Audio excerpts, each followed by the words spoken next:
एक बताने वाली बात तो नहीं, बता देते हैं। एक संत हैं, ठाकुर जी की अष्टयाम सेवा करते हैं, सुबह से शाम तक सेवा करते हैं, बिल्कुल एक क्षण के लिए। अपने हाथ से वस्त्र बनाएंगे, अपने हाथ से भोजन बनाएंगे, अपने हाथ से इत्र लगाएंगे, अपने हाथ से सारी सेवा। मतलब सुबह 4 बजे उनकी सेवा प्रारंभ होती है, शाम 7 बजे तक हिलते ही नहीं है। रसोई और ठाकुर जी का कक्ष, रसोई ठाकुर जी का कक्ष, इतनी सेवा करते हैं। मैं दर्शन करने गया, मैंने महाराज जी आपके ठाकुर जी इतने भाव से सेवा करते हैं, आप सेवा करते हैं, ठाकुर जी को नाम कहा है? तो क्या नाम बताए? बवाल बिहारी। क्या नाम है? बवाल बिहारी। मैंने कि ये कैसा नाम है बवाल बिहारी? बोले थे बवाल नहीं है तो क्या है? सुबह सुबह उठ करके इनको जे पवाओ, उठते ही पट दूध पिवाओ, फिर लड्डू खवाओ, वो बना करके लाओ। और भाई सेवा करने वाले तो फिर विशेष रूप से करते हैं, जिनको केवल काम चलाऊ करना वो काम चलाऊ करते हैं। अब जैसे अभी महीना चल रहा है कार्तिक का, अब गुलाब का इत्र नहीं लगेगा ठाकुर जी को, अब मोगरा का इत्र नहीं लगेगा। अब धीरे धीरे ठाकुर जी के इत्र परिवर्तित होंगे, क्योंकि धीमे धीमे हवा में नमी आ रही है, थोड़ी ठंडक आती जा रही है, रात्रि में ठंडा होता जा रहा है, तो इसलिए अब ठाकुर जी के इत्र बदल जाएंगे। अब केसर का इत्र धीरे धीरे प्रारंभ होगा, कदम्ब का इत्र लगेगा ठाकुर जी को, और फिर जैसे ही महीना ठंडा हो जाएगा पूर्ण रूप से, तो फिर ठाकुर जी को हिना का इत्र लगेगा, शमामा का इत्र लगेगा, गर्म इत्र कस्तूरी के इत्र लगेंगे। तो कितना अब इत्र का भी विचार किया जाता है, वस्त्रों का भी विचार किया जाता है। गर्मी में ठाकुर जी को बिल्कुल सूती वस्त्र पहनाए जाते हैं, अब धीरे धीरे रेशमी वस्त्र और फिर धीरे धीरे गर्म वस्त्र पहनाने पड़ेंगे। भोजन सामग्री में भी, पेय पदार्थ में भी ध्यान रखा जाता है कि गर्मी में क्या पाएंगे, सर्दियों में क्या पाएंगे। बवाल बिहारी, तो बोले इसलिए इनका इतना बवाल है, इसलिए इनका नाम हमने बवाल बिहारी रख दिया। मैंने कहा बहुत बढ़िया। तो जाकी रही भावना जैसी, प्रभु मूरत देखी तिन तैसी। जिसकी जैसी भावना होती है ठाकुर जी उसके लिए वैसे रूप में प्रकट हो जाते हैं। धन्ना जाट के लिए सामान्य पत्थर में भी ठाकुर जी आ गए, और पुंडलीक के लिए साक्षात पंडरीनाथ भगवान द्वार पर खड़े हैं, पर उसके लिए माता पिता ही सर्वोपरि हैं। वो ईंट खिसका देता है, बोले कि मैं माता पिता की सेवा छोड़ के थोड़ी आऊंगा। जिसकी जैसी भावना वैसे ठाकुर जी हो जाते हैं। तो अवतार असंख्य हैं ठाकुर जी के, एक नहीं है। तो ठाकुर जी के अवतार का श्रेय राक्षसों को नहीं जाता, वो हमारे लिए आते हैं। हमारे भाव का, हमारे रस का, हमारी इच्छा का आस्वादन करने के लिए ठाकुर जी आते हैं, राक्षसों के लिए नहीं आते हैं। हम प्रेम से क्या प्रस्तुत करते हैं, उस प्रेम से प्रस्तुत की गई वस्तु का आस्वादन करने के लिए ठाकुर जी आते हैं। भगवान के अवतार का श्रेय भक्तों को जाता है।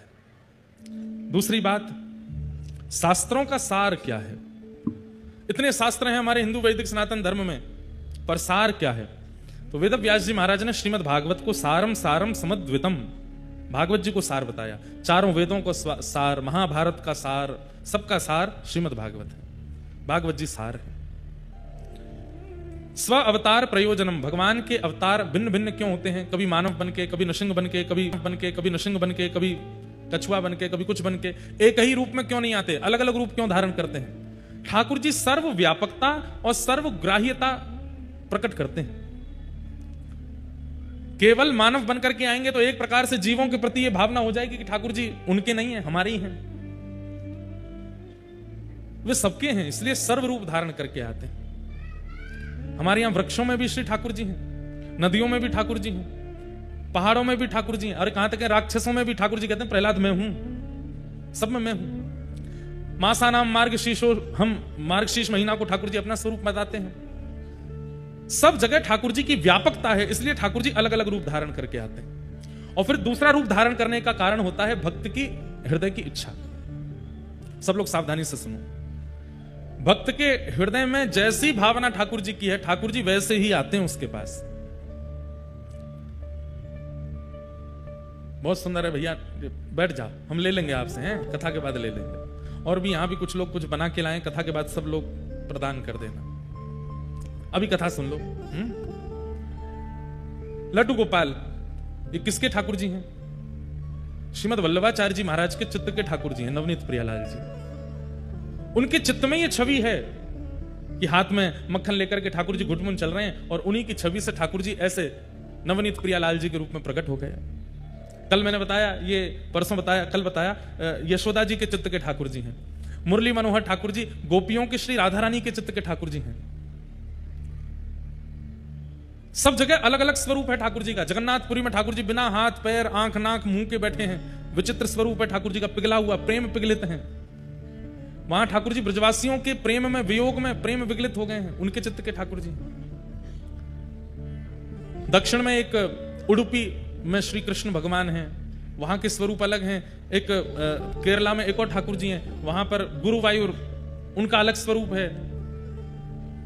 भक्त की इच्छा के अनुसार भी ठाकुर जी अलग अलग रूप धारण कर लेते हैं। पंढरपुर में वही विट्ठल बन करके बैठे हैं। तो भगवान के अवतारों का प्रयोजन सर्व व्यापकता और सर्व इच्छा, सबकी इच्छा के लिए भी ठाकुर जी रूप धारण करते हैं। किम कर्म, ठाकुर जी का कर्म क्या है? केवल गौ ब्राह्मण संत वैष्णवों की सुरक्षा। ठाकुर जी का यही कर्म है कि ये प्रसन्न रहें, बस प्रसन्न रहें, बस ये प्रसन्न रहेंगे तो पूरी सृष्टि प्रसन्न रहेगी। इसी का भाव ठाकुर जी चित्त में रखते हैं। के अवतारश्च, भगवान के अवतार कितने हैं? असंख्य। अवताराय असंख्य, एकादश स्कंद में वेद व्यास जी कहते हैं असंख्य अवतार हैं भगवान के। बताने को 24 हो जाते हैं, दशावतार हो जाते हैं, लेकिन देखा जाए तो 24 पर गिनती रुकती नहीं है। असंख्य हैं ठाकुर जी के अवतार। ज्ञान जो है ना, वो जिज्ञासा के पात्र में टिकता है। बहुत ध्यान से सुनिएगा सब लोग। भागवत, ये 4 शब्द हैं। भा से भक्ति, ग से ज्ञान, व से वैराग्य, त से त्याग। भागवत। यहां पर इन चारों में से अगर एक का भी आपके जीवन पर असर नहीं हुआ तो आपने कथा नहीं सुनी। आपके ऊपर भक्ति का असर होना चाहिए, पहली बात। जीवन में भक्ति आनी चाहिए, लेकिन भक्ति रूपी उस रस को अपने चित्त में धारण करने के लिए विश्वास का पात्र चाहिए। देखो, भागवत, भक्ति, ज्ञान, वैराग्य और त्याग, इन चारों को धारण करने के लिए अलग अलग कटोरियां आपके पास होनी चाहिए। अगर भक्ति चाहते हो तो विश्वास का पात्र। अगर विश्वास चित्त में नहीं होगा तो बिन विश्वास भक्ति नहीं। भक्ति बिना विश्वास के नहीं हो सकती। मानो तो मैं गंगा मां हूं, ना मानो तो बहता पानी। भक्ति मानने से होती है, ना मानने से, बस ऐसे ही करने से भक्ति का स्वरूप नहीं होता। इसका मतलब विश्वास। श्रीमद् वल्लभाचार्य जी महाराज के श्री चरणों में सूरदास जी महाराज कहते हैं, दृढ़ चरणन के रो भरोसो, दृढ़ चरणन के रो, श्री वल्लभ न के चंद्र छटा बिन, सब जग माही अंधेरो भरोसो, दृढ़ चरणन के रो। विश्वास, और वो विश्वास भी कैसा? बोले दृढ़, दृढ़ विश्वास। कहां? चरणन केरो, आपके चरणों में। सूरदास जी कहते हैं, मैं बिना नेत्रों के, सूरदास कहे दुविध आंधरो, बिना मोल को चेरो। मैं बिना नेत्रों का ठाकुर जी के दर्शन कर लेता हूं, ठाकुर जी के यश का वर्णन कर देता हूं, ठाकुर जी की कीर्ति का गान कर देता हूं। इसके पीछे और मेरे पास कुछ भी नहीं है, केवल एक बात है। बोले क्या? अपने गुरु के चरणार बिंदों में दृढ़ विश्वास, भरोसा। तो भक्ति यदि जीवन में चाहते हैं तो ठाकुर जी पर विश्वास करना पड़ेगा, भरोसा। और भरोसा ऐसा होता है कि फिर कई परीक्षाओं की कसौटियां जीवन में आती हैं जब विश्वास की बात आती है। तो अगर आप चाहेंगे कि आप ठाकुर जी की भक्ति करो तो विश्वास चित्त में होना चाहिए। और जैसे ही आप ठाकुर जी पर विश्वास करना प्रारंभ करोगे कि हे नाथ, आज से मेरा आप पर अटूट विश्वास है, आप चाहे जो कर लो, उसी दिन से ठाकुर जी परीक्षाएं दुगनी कर देते हैं। ऐसी ऐसी स्थिति लाएंगे, आप संकोच में पड़ जाओगे कि ठाकुर जी मेरे संग क्या कर रहे हैं। वास्तव में उस विश्वास का परीक्षण कर रहे हैं ठाकुर जी। तो भक्ति चाहते हो तो विश्वास को चित्त में लाना पड़ेगा, लेकिन विश्वास के साथ में दृढ़ परीक्षाएं भी आएंगी जीवन में। उन परीक्षाओं में डगमगाइएगा नहीं, ठाकुर जी के प्रति अविश्वास लाइएगा नहीं। एक बार विदेश में कहीं कथा कर रहा था मैं, तो वहां एक माता जी मेरे पास आई और बोली, महाराज जी, हमारे पूर्वजों ने कहा था कि सोमवार के व्रत करने से श्रेष्ठ पति की प्राप्ति होती है। हमने कहा, बोले मैंने महाराज जी 16 सोमवार छोड़ो, 16 वर्ष की 13 वर्ष की आयु से 14 वर्ष की आयु से मैंने सोमवार के व्रत किए। अब जाकर के यहां विदेश में मेरा ब्याह हुआ। मैंने कहा तो? बोले पतिदेव हमारे खाते हैं, पीते हैं, उल्टे सीधे काम करते हैं, सारे सोमवार विपरीत हो गए। ठाकुर जी ने नेक नहीं सुनी हमारी। मैंने कहा अब आपकी स्थिति क्या है ये बताओ। बोले स्थिति क्या है, बस 24 घंटे अब तो यही प्रार्थना करते हैं, हे ठाकुर जी हमने क्या कमी छोड़ दी थी, क्या हमने गलती कर दी थी जो ऐसे प्राप्त हो गए। मैंने कहा भैया देखो, इसमें आप ठाकुर जी के व्रत को दोष नहीं दो, ठाकुर जी के नियम को दोष मत दो। कई बार हमारे पूर्व के प्रारब्ध कर्म होते हैं। अब व्यक्ति चाहता है कि मैं पैसे दे करके, जैक लगा करके, कैसे भी करके पास हो जाऊं, लेकिन पढ़ाई नहीं करी होगी तो कैसे पास होगा। ठीक वैसे ही अगर हम नियमों को, व्रतों को केवल अपने कार्य की सिद्धि के लिए करते हैं, पूर्व का प्रारब्ध तो है ना, वो प्रारब्ध किसी ना किसी रूप में तो आएगा। तो उन्होंने कहा कि तो फिर इसका मतलब तो व्रत करना ही नहीं चाहिए। मैंने कहा हम तो कहते ही नहीं है कि कभी किसी इच्छा कामना के लिए व्रत करो, निष्काम भाव से करो।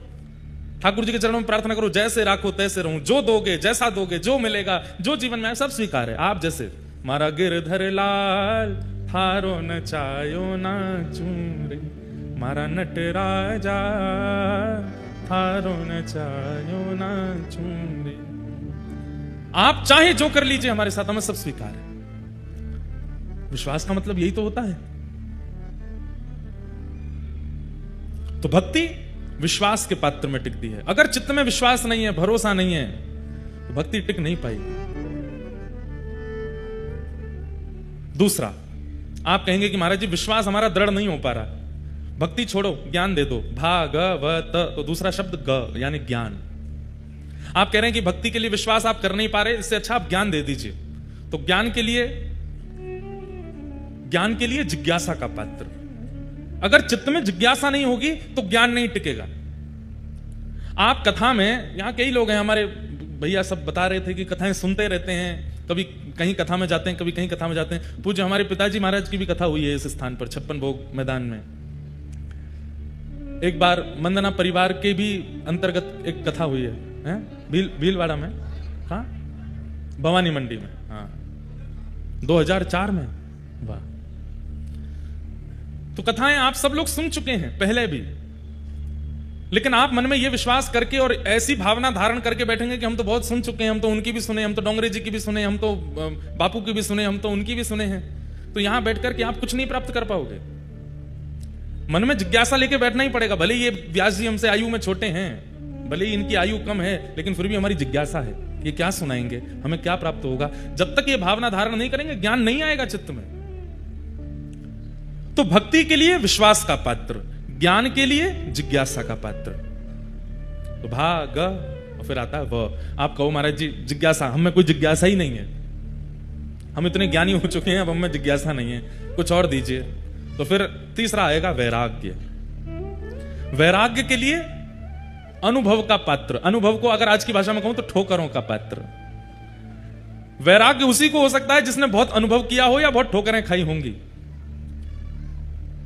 किसी व्यक्ति को कथा सुनी है ना आपने, बुद्ध, बालक बुद्ध, जब उनका जन्म हुआ तो किसी ज्योतिषाचार्य ने कहा कि जिस दिन ये संसार देख लेंगे उसी दिन वैराग्य हो जाएगा।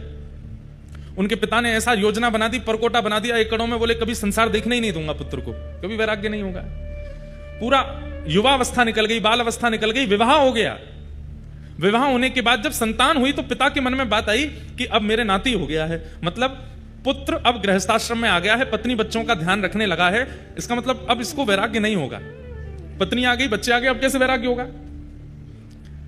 तो पिता ने कहा अब मैं कुछ दिन के लिए कहीं भ्रमण पर जा रहा हूं, और मंत्री जी आप पुत्र का ध्यान रखना, पुत्र बुद्ध का ध्यान रखना, और इनकी इच्छा हो तो बाहर घुमा लाना। लेकर के गए, पहली बार बाहर निकले। जैसे ही बाहर निकले तो अपने मंत्री जी से पूछे, मंत्री जी ये बालक कहां जा रहा है। बोले कि प्रभु ये विद्यालय पढ़ने के लिए जा रहा है, अध्ययन करने के लिए जा रहा है। अच्छा, हमारे गुरुजी तो घर ही आते थे पढ़ाने के लिए। बोले आपके पिता ने व्यवस्था की थी, लेकिन वास्तव में बालकों को विद्यालय जाना पड़ता है, विद्यालय में अध्ययन करना पड़ता है। बोले अच्छा। थोड़ी और आगे गए तो जाकर के देखा कि वही बालक का अब विवाह हो रहा है। बोले अच्छा, हमारा भी तो विवाह हुआ था, ये वही हो रहा है। बोले हाँ, अब ये इस बालक का विवाह हो गया। वही बालक अब थोड़ा और बड़ा हुआ तो उसका विवाह हो गया। आगे एक व्यक्ति अपनी पत्नी और बच्चों के साथ जा रहा था। बोले ये क्या हो रहा है। बोले कि अब गृहस्थ आश्रम में प्रवेश करने के बाद पत्नी और बच्चों की इच्छा पूर्ति के लिए निकला है।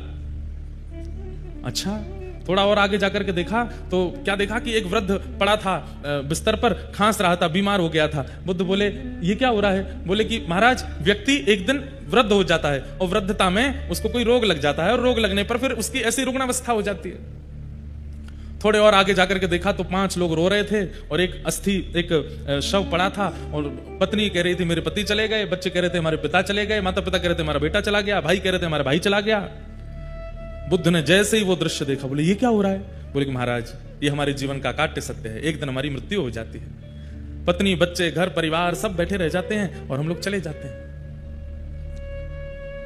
इसका मतलब एक दिन मेरी भी मृत्यु होगी। मंत्री जी बोले आया है सो जाएगा, जो आया है उसको जाना तो पड़ेगा। मेरे बच्चे भी ऐसे रोएंगे, मेरी पत्नी भी रोएगी, मेरे परिवार के लोग भी रोएंगे। बोले हाँ महाराज रोना तो पड़ेगा। बस उसी दिन बोले कि अगर इन सबके बीच रह करके ममत्व प्रकट करके एक दिन सबको रोता बिलखता छोड़ के जाना पड़ेगा और मैं जाऊं, उसके बाद तो सब रोएंगे, पर मेरे सामने भी तो सब जा सकते हैं, मेरे बालक भी जा सकते हैं, मेरी पत्नी भी जा सकती है, मुझे भी रोना पड़ेगा। ना मैं रोऊंगा ना किसी और को रोने दूंगा। उसी समय वैराग्य चित्त में आ गया, सब त्याग करके बुद्ध बन गए और वही बुद्ध के रूप में प्रकट हो गए। त्याग व यानी कि वैराग्य या तो अनुभव से आएगा या ठोकरों से आएगा। जीवन में जितने उतार चढ़ाव आते जाएंगे, जैसे जैसे लोग मिलते जाएंगे, उन लोगों से मिलने के बाद में आप लोगों को कई चीज का अनुभव होता रहेगा, वैराग्य आता रहेगा चित्त में। तो वैराग्य के लिए अनुभव का पात्र होना चाहिए। ग व और अंतिम आया त्याग। वैराग्य और त्याग इन दोनों में अंतर है, बहुत ध्यान से सुनिएगा। वैराग्य किसको कहते हैं और त्याग किसको कहते हैं? वैराग्य का मतलब वस्तुओं के बीच में रह रहे हैं पर उन वस्तुओं से ममत्व नहीं है, उसको वैराग्य कहते हैं। और त्याग किसको कहते हैं? जहां पर वस्तु भी नहीं है और उसके प्रति ममत्व भी नहीं है, वो त्याग है। वैराग्य की चरम स्थिति त्याग कहलाती है। सब साधनों के बीच में रह करके भी उनके प्रति इच्छा नहीं होती है, वैराग्य है। राग रहित वैराग्य। और जहां साधन का भी त्याग और उसके प्रति इच्छा का भी त्याग, वो त्याग कहलाता है। तो त्याग अंतिम स्थिति है। त्याग के लिए क्या चाहिए? बोलो त्याग के लिए सत्संग रूपी पात्र चाहिए। जब तक सत्संग नहीं बनेगा, जब तक संग नहीं बनेगा, जब तक अच्छे लोगों के बीच में रह करके भगवत चर्चाएं नहीं मिलेंगी, तब तक त्याग नहीं बन सकता जीवन में। किसी एक वस्तु का आप त्याग करना चाहते हैं, जिस वस्तु का आज तक सेवन किया, उस वस्तु का त्याग आप अपनी इच्छा से नहीं कर सकते। और वस्तु का त्याग कर भी दोगे लेकिन मन में वो वस्तु चलती रहेगी। मन तो हो रहा है खा लूं, मन तो हो रहा है थोड़ा सा इसको पी के देख लूं, मन तो हो रहा है थोड़ा सा इसका सेवन तो कर लूं। मन से भी नहीं जाएगा। मन से और तन से दोनों रूप से त्याग तो तभी हो सकता है जब सत्संग मिलेगा। सत्संग का मतलब इसको नहीं कहते जो हम कर रहे हैं, यह भी सत्संग है, पर सत्संग के और भी कई रूप हैं। और कौन कौन से रूप हैं? वस्त्र भी सत्संग कहलाते हैं। आप क्या पहनते हो? अभी हम जीन्स पहन के आ जाएं फटी हुई और मंच पे आके प्रवचन करने लगे, किसी पर कोई फर्क नहीं पड़ेगा हमारी बात का। वास्तव में फर्क पड़ता भी वस्त्रों से है। क्या पहनते हैं? धोती पहनते हैं, बगलबंदी पहनते हैं, तिलक लगाते हैं, शिखा धारण करते हैं, कंठी माला पहनते हैं। सब कुछ सत्संग कहलाता है। आपका श्रृंगार भी सत्संग है, आपका आवरण यानी कि वस्त्र भी सत्संग है, आपका उठना बैठना भोजन भी सत्संग है, आप क्या खाते हैं क्या नहीं खाते हैं उससे भी सत्संग का प्रभाव होता है। कैसों के संग बैठते हैं, किससे मिलते हैं, कहां जाते हैं, कैसी स्थिति का प्रयोग करते हैं, सब सत्संग है। और इन सबका वातावरण जब होता है, अब देखो एक बात आपको बताएं, बाहर कोई स्ट्रीट फूड मिलता है ना, जो रोडों पर ठेला लेके घूमते हैं भैया, वहां आप खाने जाओ, कुछ आपको खिला देगा, जैसा होगा वैसा खिला देगा। लेकिन जैसे हम जाएंगे ना धोती बगलबंदी पहन के, तो अगर व्यक्ति ठीक होगा तो पहले महाराज जी 1 मिनट रुको, पहले बर्तन धोऊंगा, बर्तन धोएगा, फिर हाथ मांजेगा, सब साफ सुथरा करेगा, मक्खी मच्छर सब उठा देगा। क्यों?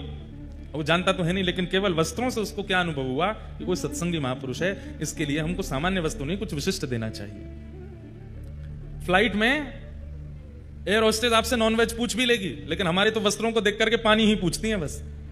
ठंडा पिएंगे कि सादा, ये बता दीजिए, क्योंकि पता है भोजन तो करने वाले हैं नहीं। कैसे पता? वस्त्र भी तो सामने वाले के चित्त में कुछ प्रकट कर रहा है, तो वस्त्र भी सत्संग है, तिलक भी सत्संग है। आप अपने घर पर जब फ्री टाइम में बैठते हैं, किस आकृति में बैठते हैं, उससे भी पता चलता है कि आप सत्संगी हो कि नहीं। पड़ गए सोफा पे पांव ऊपर करके, ये सत्संग नहीं।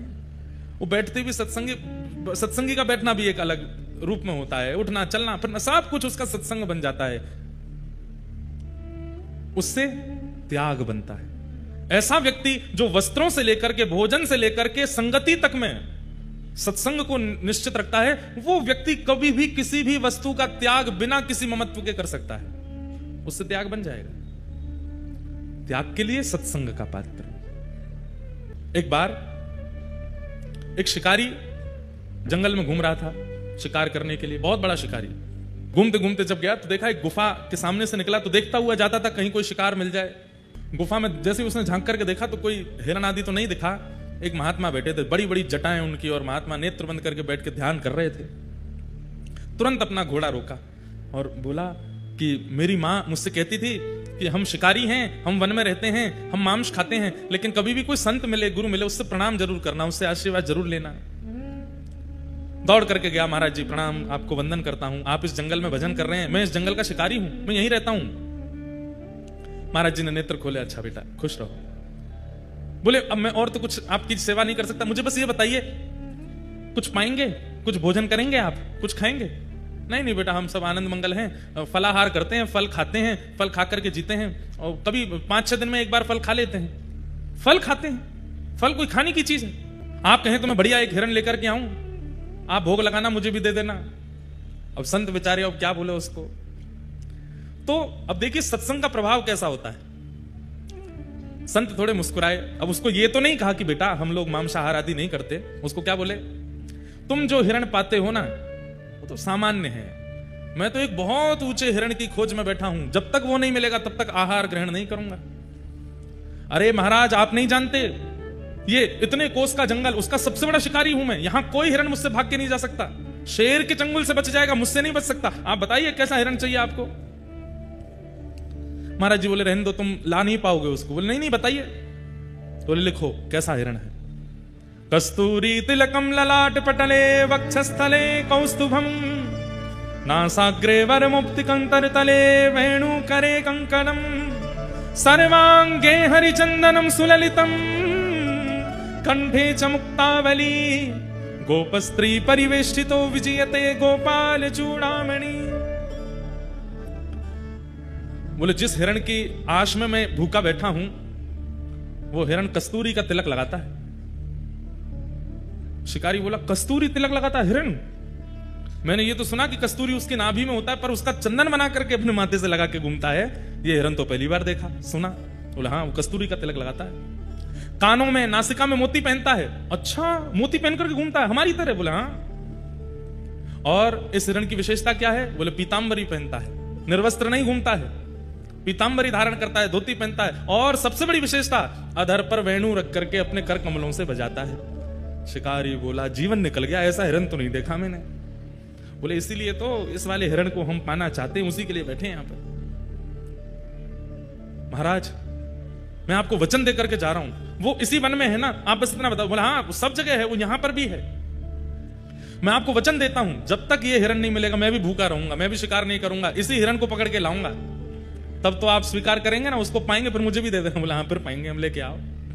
महाराज जी ने तो ऐसे टरका दिया, लेकिन एक क्षण का वो सत्संग किया गया। अब वो तो शिकारी सीधा था, उसको ज्यादा हम आप चतुर जैसे लोग थोड़े हैं, हम तो बहुत चतुर हैं। हमारे सामने कोई महात्मा ऐसे बोलते हम तो तुम हिरण थोड़ी है, ये तो भगवान की बात कर रहे हो आप, हम तो 2 मिनट में बोल देते। लेकिन बेचारा सीधा बोला ठीक है मैं अभी जाता हूँ। निकल गया, दिन रात पहाड़ों में, नदियों में, तालाबों में, पोखरों में, सघन वन में जाता है और केवल ढूंढ रहा है तिलक लगा करके वंशी बजाने वाला, पीतांबरी पहनने वाला हिरण मुझे मिले।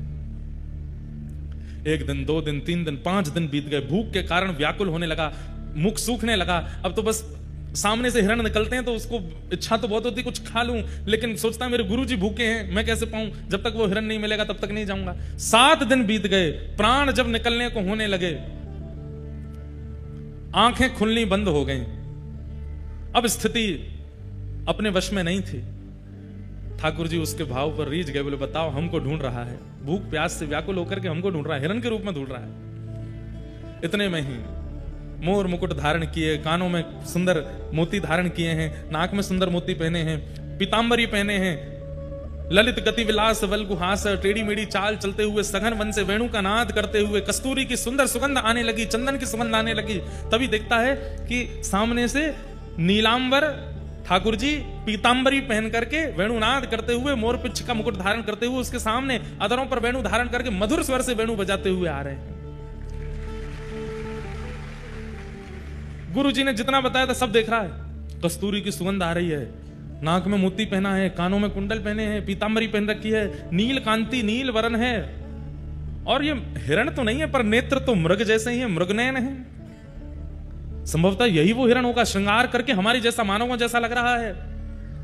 तुरंत प्रसन्न हो गया, वो मिल गया हिरण। अब क्या करूं, कैसे पकड़ूं? तो जैसे हिरण को पकड़ता है चुपके से, वैसे ही ठाकुर जी के पीछे धीमे धीमे चल रहा है और हिरण पकड़ने वाला जाला हाथ में लेकर के चल रहा है। ठाकुर जी मधुर मधुर स्वर से वेणु बजाते हुए गजगामिनी चाल से आगे चल रहे हैं, पीछे पीछे वो शिकारी चल रहा है। जैसे ही देखा मौका है, तुरंत जाला फेंका, ठाकुर जी को उसने बंदी बनाया। पकड़ लिया पकड़ लिया पकड़ लिया, आ गया मेरे चंगुल में।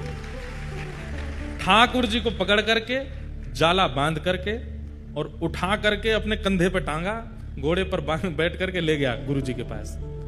सप्ताह बाद गुरु जी बाहर से चिल्लाने लगा गुफा के भीतर से। संत बोले फिर से आ गया, अरे जल्दी बाहर आइए, बहुत मचलता हुआ हिरण है ये, बड़ी मुश्किल से पकड़ करके लाया हूं, 1 सप्ताह लग गया गुरु जी, पेट में चूहे दौड़ रहे हैं, जल्दी बाहर आओ। संत बोले पता नहीं किसको पकड़ लाया होगा, देखता हूं। बाहर जाकर के देखा तो मुरली मनोहर श्याम सुंदर कंधा पे बैठे हैं उसके, जाले में बंद होकर के, बिल्कुल ऐसे होके। जैसे ही ठाकुर जी को देखा, गुरु जी तो वहीं मूर्छित हो गए। शिकारी दौड़ करके गया, बोले गुरु जी होश में आओ, पानी वानी डाला। जैसे तैसे होश में आए। शिकारी बोले गुरु जी आप ठीक हो? बोले मैं ठीक हूं बेटा। वो कहां है हिरण? बांध रखा मैंने पेड़ से, भाग जाएगा, जल्दी करो, अग्नि चेताओ, भोग लगाओ आप, फिर मैं भी पाऊंगा। अरे पगले खोल इनको। खोलूंगा नहीं, 1 हफ्ता बाद मिला है। गुरु जी के नेत्र सजल हो गए। तुरंत कहा, बोले प्रणाम करो, साक्षात परमात्मा है, ये ईश्वर हैं, यही वो हिरण्यगर्भ हैं जिनकी इच्छा मैं रखता हूं। शिकारी तो प्रसन्न हो गया, दंडवत प्रणाम किया। ठाकुर जी ने उसको भी आशीष दिया, गुरु जी को भी आशीष दिया। सत्संग त्याग करवाता है। भक्ति, ज्ञान, वैराग्य और त्याग। भागवत भक्ति के लिए विश्वास का पात्र, ज्ञान के लिए जिज्ञासा का पात्र, वैराग्य के लिए अनुभव का पात्र और त्याग के लिए सत्संग का पात्र। ये 4 पात्र आपके चित्त में होंगे तभी भागवत विराजमान हो सकती है, नहीं तो संभव नहीं। तो जिज्ञासु के चित्त में ज्ञान विराजता है। 88,000 सौनिकादि ऋषियों ने 6 प्रश्न किए। किम श्रेय शास्त्र सारः स्वावतार प्रयोजनम, किम कर्म के अवतारश्च धर्मः कम शरणम गतः। सबसे पहला प्रश्न, भगवान के अवतार का श्रेय किसको जाता है?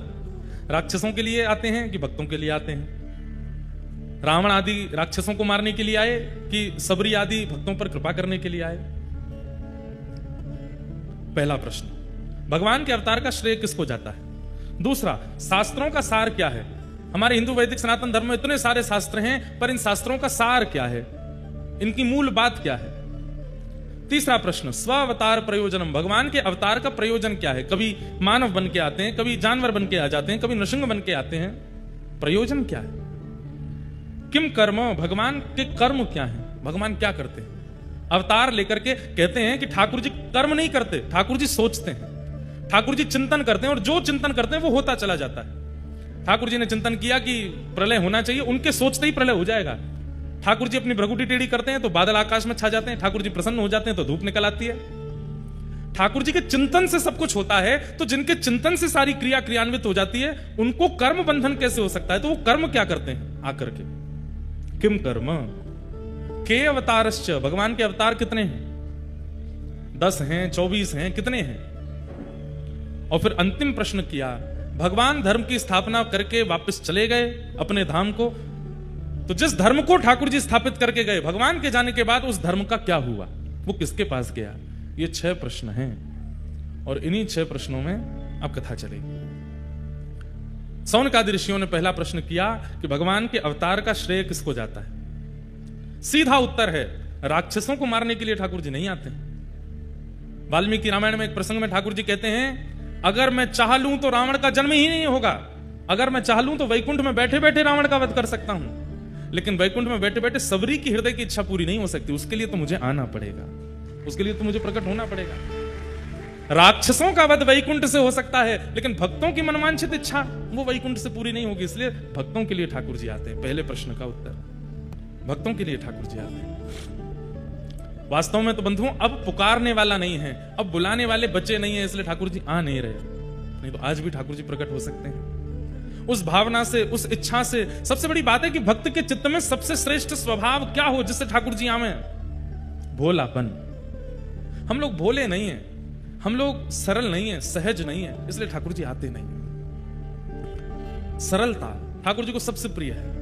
जितने सहज, जितने सरल, जितने, मैं कथाओं में कहा करता हूं, जितने चतुर बनोगे संसार को उतने अच्छे लगोगे, और जितने सरल बनोगे ठाकुर जी को उतने बढ़िया लगोगे। जितने चतुर बनोगे, क्या आता है आपको, बोले सर्वगुण संपन्न है, चाय बनवा लो, पकौड़े तलवा लो, कचौड़ियां बनवा लो, गाड़ी चलवा लो, कपड़े धुलवा लो, पढ़ाई करवा लो, दूसरों को पढ़वा लो, नाच करवा लो, गाने गवा लो, किसी भी काम में पीछे नहीं है।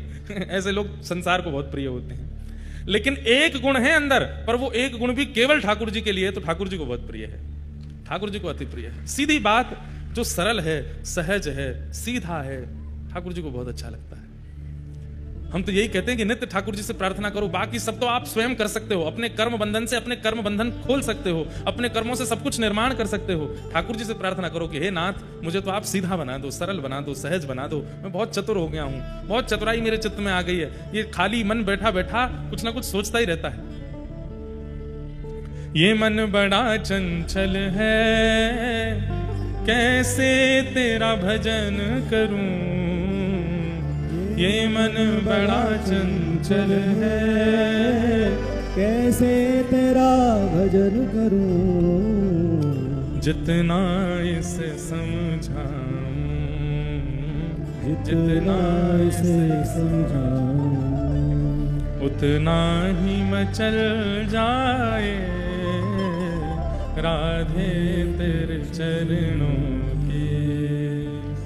गर धूल जो मिल जाए राधे तेरे चरणों की, ओ श्यामा तेरे चरणों की। गर धूल जो मिल जाए श्यामा तेरे चरणों की। हमें और कुछ नहीं चाहिए हे श्यामा जी, हे किशोरी जी, आप केवल हमारे चित्त को शुद्ध कर दो, हमें दीन बना दो, सरल बना दो, सहज बना दो। बहुत चतुर बन गए हम लोग, खाली बैठते हैं तो मन में केवल ये चतुराई ही चलती रहती है कि किसके साथ क्या किया जाए, किसके साथ अनहित किया जाए, किससे आगे कैसे निकला जाए, बस यही सब हमारे चिंतन में चलता रहता है। हे प्रिया जी, हे श्यामा जी, आप कृपा करके मुझे सरल बना दो। श्यामा जी मोहे अपनों ही कर लीजिए, श्यामा जी मोहे अपनों ही कर लीजिए। श्यामा जी मोहे अपनों ही कर लीजिए। जो मोहे अपनों ही कर लीजिए। श्री राधे मोहे अपनों ही कर लीजिए। अपनों ही कर लीजिए। हे किशोरी मोहे अपनों ही कर लीजिए। किशोरी मोहे अपनों ही कर लीजिए। श्री राधे मोहे अपनों ही कर लीजिए। राधे मोहे अपनों ही कर लीजिए। और दिए कछु भावत नाही, और दिए सब लोग गाओ। कछु भावत नाही, और दिए कछु भावत नाही, और दिए कछु भावत नाही। हे किशोरी जी, या तो मुझे अपना कर लीजिए, उसके अलावा अगर आप मुझे कुछ और देना चाहती है तो मुझे कुछ नहीं चाहिए आपसे। धन संपत्ति वैभव आदि सब, ये सब मैं अपने कर्मों से कर सकता हूँ, अपने कर्मों से प्राप्त कर सकता हूँ।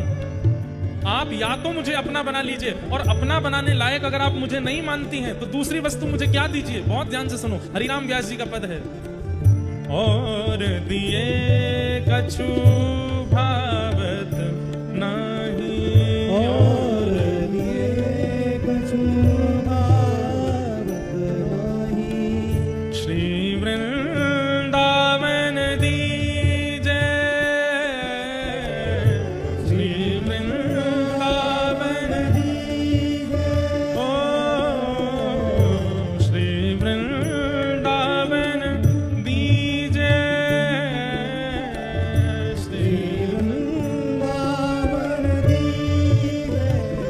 किशोरी मुहे अपनों ही कर दीजिए, किशोरी मुहे हमारे ब्रज में मध्य प्रदेश के एक भक्त पहुंचे जिनका नाम था भोलानाथ। किशोरी जी की प्राप्ति करने के लिए वृंदावन के सेवा कुंज में रहते और वहां रह करके बंदरों को जो चने डाले जाते तो बंदर जब पा लेते उसके बाद जो चनों का छिलका बच जाता उसको खाते। और कभी चना हाथ में पड़ जाता, बंदर पाके चले गए, एक आध चना अगर मिल जाते तो उनको बीन करके रख लेते, जब बंदर सामने आते तो उन्हीं को दे देते, स्वयं छिलका पाते थे। अनेक वर्षों तक जब छिलका पाकर के रहे तो एक दिन किशोरी जी को बड़ी दया आ गई और उन्होंने श्री राधा वल्लभ मंदिर से उनके लिए प्रसादी भिजवा दी। गुसाई जी लेकर के प्रसादी आए और कहा, भोलानाथ जी, किशोरी जी ने स्वप्न में आज्ञा करके कहा है कि भोलानाथ जी छिलका पाते हैं, उनके लिए मेरी राजभोग की प्रसादी लेकर के जाओ। ये सुनकर के भोलानाथ जी इतना रोए, इतना रोए, इतना रोए, और रोए तो रोए, किशोरी जी के ऊपर नाराज हो गए। क्यों? हे किशोरी जी, आपको मेरे पेट की पीड़ा दिखाई दे गई, मेरे हृदय की पीड़ा नहीं दिखाई दी। मैं छिलका खा रहा हूं, उसके लिए आपने अन्न मेरे पास भेज दिया, पर मेरा हृदय आपको देखने के लिए, आपके चरणों की प्राप्ति के लिए इतना व्याकुल हो रहा है, हृदय की पीड़ा आपको दिखाई नहीं दी। अरे वही दिखता है जो विशेष होता है, इसका मतलब मेरे पेट की पीड़ा विशेष दिख रही है, इसीलिए आपने आज अन्न सामग्री भेज दी, मेरे हृदय की पीड़ा नहीं दिखाई दी। अब मैं और रोऊंगा, अब मैं और पुकारूंगा ताकि मेरे हृदय की पीड़ा आपको दिखाई दे, और अगली बार आप भोजन का थाल ना भेज करके स्वयं पधारो यहां पर। किशोरी जी ने उनका नामकरण किया, उनका पूर्व नाम भोलानाथ 50-60 ज्यादा से ज्यादा 80 वर्ष पहले वृंदावन में थे। आज भी कई ऐसे महापुरुष वृंदावन में जिन्होंने भोलानाथ जी का दर्शन किया था। किशोरी जी ने उनका नाम रखा भोरी सखी, उनको सखी बना, भोरी सखी। कितनी बोली। हे श्यामाजू, हमें आपसे और कुछ नहीं चाहिए, या तो आप अपना लीजिए, और आप अपनाना नहीं चाहती हैं, हमें इतने योग्य नहीं समझती, तो कम से कम वृंदावन वास तो दीजिए, वृंदावन दे दीजिए, आपके चरणों में पड़े रहेंगे, बस इसी से आनंद हो जाएगा। बंधुओं, ये आचार्यों की वाणी है, गाइए और व्यासपीठ के सन्मुख गाइए, क्या पता किशोरी जी सुन लें। और दिए कछु मांगत नाही, और दिए कछु मांगत नाही, और दिए कछु भावत नाही, और दिए कछु भावत नाही। श्री वृंदावन दीजे, श्री वृंदावन दीजे, ओ श्री वृंदावन दीजे,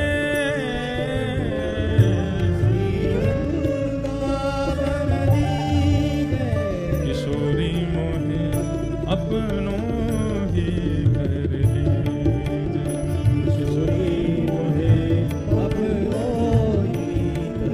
और हे किशोरी जी, वृंदावन में भी मैं मानव बनूं ऐसी मेरी इच्छा नहीं। मानव बन जाऊं तो आपकी कृपा, लेकिन मानव ना बना सको तो खग मृग पशु पंछी यावन के, खग मृग पशु पंछी यावन के, खग मृग पशु पंछी यावन के, खग मृग पशु पंछी यावन के, चरण शरण रख लीजे, चरण शरण रख लीजे। व्यास स्वामिनी की छवि निरखत, व्यास स्वामिनी की छवि निरखत, व्यास स्वामिनी की छवि निरखत,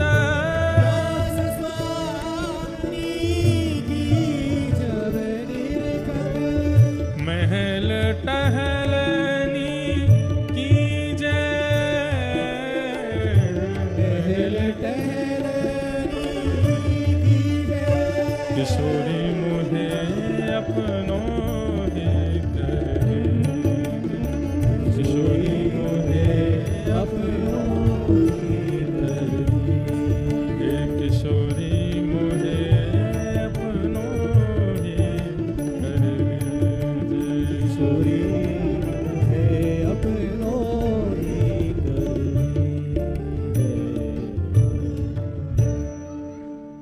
जैसे तोहे अति प्यारी लगूं, तैसों मोहे की जो स्वामिनी। मैं जिससे आपको प्रिय लगूं, ऐसा मेरा निर्माण कर दो किशोरी जी। बंधुओं, हम हरि को प्रिय लग जाएं, बस ये हमारी इच्छा है। और अंतिम प्रश्न किया गया, धर्म कम शरणम गतः। अंतिम प्रश्न है कि भगवान के चले जाने के बाद, लीला पूरी करने के बाद धर्म किसकी शरण में गया? इसका उत्तर देते हुए कहते हैं, धर्म हमारी शरण में है, इसलिए धर्मो रक्षति रक्षितः। धर्म की रक्षा करने का दायित्व हमारा है। इसका मतलब रक्षा उसकी की जाती है जो शरण में है। तो ठाकुर जी धर्म स्थापित करके गए, हम लोगों को सौंप गए कि भाई अब धर्म का पालन तुम करना। जो लोग कहते हैं कि हम धर्म मार्ग पर क्यों चलें, क्योंकि आपको ठाकुर जी, इसके लिए ही ठाकुर जी आए थे धर्म स्थापित करने, और आपको देखे गए कि इसका स्थापन करो, इसकी सुरक्षा करो। अगर धर्म मार्ग से विलग होकर के व्यक्ति चलता है, ठाकुर जी को बहुत पीड़ा होती है। हमने धर्म स्थापित किया और ये धर्म से विलग चल रहे हैं। ये 6 प्रश्न किए, और इन्हीं 6 प्रश्नों का अब विस्तार से उत्तर भागवत है। सूत जी महाराज अपने गुरुदेव को वंदन करते हैं, और वंदन करते हुए कहते हैं, हे साधु जनों, आप लोगों ने जो प्रश्न किया है, इस प्रश्न से कृष्ण लीला प्रकट होगी, कृष्ण कथा प्रकट होगी, इसलिए मैं इन प्रश्नों को प्रणाम करता हूं। भगवान के अवतारों का वर्णन करते हुए भागवत जी के निर्माण की कथा सुनाई। श्रीमद् भागवत क्यों लिखी गई? प्रश्न हुआ कि वेदव्यास जी महाराज ने इतने ग्रंथ लिखे थे, तो फिर भागवत लिखने की क्यों इच्छा हुई? जब वे इतना कुछ लिख चुके तो फिर भागवत क्यों लिखे? क्योंकि अपनी रचनाओं से संतुष्टि नहीं हो रही थी। संतुष्टि मतलब, बंधुओं देखो, रचनाकार को अपनी रचना के ऊपर पता होता है कि इससे कितना लाभ होने वाला है, कितनी हानि होने वाली है, उसको सब पता होता है। रोटी बनाने वाला, सब्जी बनाने वाली माता जी, उनको पता होता है कि सब्जी कैसी बनी है, लड्डू कैसे बने हैं। अगर श्रेष्ठ नहीं बने होते और कोई जबरदस्ती प्रशंसा करता है तो माता जी कह देती हैं, बोले देखो हमें पता है तुम बोल रहे हो बहुत अच्छा है, लेकिन हमको पता है आज हमने इतने मन से बनाया नहीं है, इतना अच्छा बना नहीं है। रचनाकार को पता होता है कि उसकी रचना कैसी है। वेदव्यास जी महाराज अपनी रचनाओं से संतुष्ट नहीं है। क्यों? क्योंकि व्यास जी के चित्त में इच्छा है कि मैं जो लिखूं उससे सबका कल्याण होना चाहिए, पुरुषों का, स्त्रियों का, हर जाति, हर वर्ण, हर व्यवस्था वाले का। लेकिन अभी तक जो कुछ भी लिखा है उनसे सर्वांगीण उद्धार नहीं हो रहा था। इसलिए व्यास जी लिखते तो जा रहे हैं, 18 उपपुराण लिख दिए, 17 महापुराण लिख दिए, 4 वेद लिख दिए, महाभारत लिख दी, लेकिन मन में संतुष्टि नहीं है। हर रचना के बाद सोचते हैं कि कुछ अधूरा है, कुछ रह गया है।